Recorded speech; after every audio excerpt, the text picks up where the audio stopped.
Hi, my name is Mike Montgomery, and today I'm going to be showing you how I built this wood-burnt American flag on Modern Builds. For this project, you're going to need 13 1x4s, and you can start by cutting 6 of them at 68.4 inches.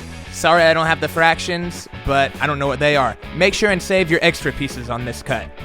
Next, you're going to cut 7 pieces at 46 inches. And remember, if you don't want to make a flag this size, you can always go to my website and I've got all of the equations for different sizes. Next, I just needed to square off all of the rounded edges, so I just trimmed off the ends on the table saw.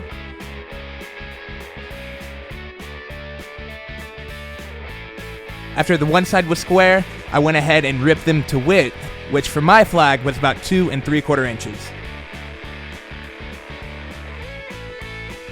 My next step was to glue up a panel for the Union, which is the blue part of the flag with the stars. And these are all the cutoffs from what will be our long stripes.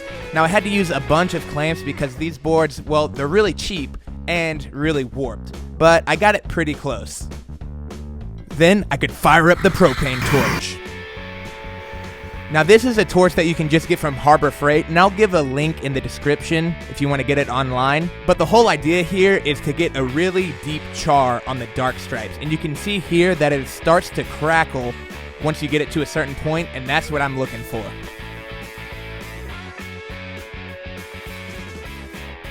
After the dark stripes, I went ahead and did the light ones, and I just put a light char on these just to bring out the grain.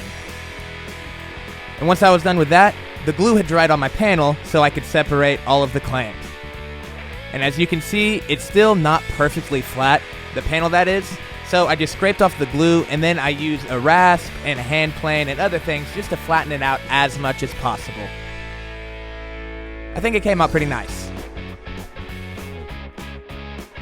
Once the Union was flat, I could just sand it smooth and then apply the template. And I'm using spray adhesive here, and you can see that I marked my center point, and that really helped me line up the template when I put it down. Once it's set, then all you gotta do is cut it out with a jigsaw. Now, jigsaws are kinda tricky until you get the hang of them, so don't be discouraged if your first couple stars aren't perfect. The trick is just to take your time, do everything very deliberately, and you can fix really anything with a file and chisel, which you'll see me do here in a minute.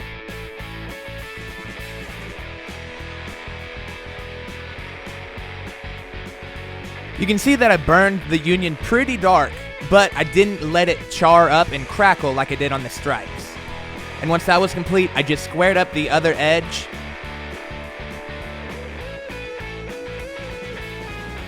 And then I applied a plywood backer board, which I didn't really show. Unfortunately, I lost that footage. The rest of the boards, though, I'm attaching to this sheet of OSB as a backer board. And the trick is just to use a ton of glue, and then I'm using brad nails to pin them in place while the glue dries. And you can see that the boards are pretty warped, so I'm kind of using clamps to kind of work them where I need them to go and get them to lay flat. And I glued my last 2 stripes together before I did this, but I'm just marking my line and then cutting slightly inside of that, then attaching the stripes. And once the glue dried, I was able to square up the other end. And I fixed the tear out from the circular saw with this little handheld torch. Should probably move the straight edge. So I wanted a really simple frame around the flag. So what I had decided to use was actually the scraps of wood from when we ripped all of the stripes to width. These look really great. They're super thin, really sleek. And if I would have thought about it, I would have ripped a couple of the boards before I cut them to length. That way I could use mitered corners instead of just using butt joints. But it still looks fine.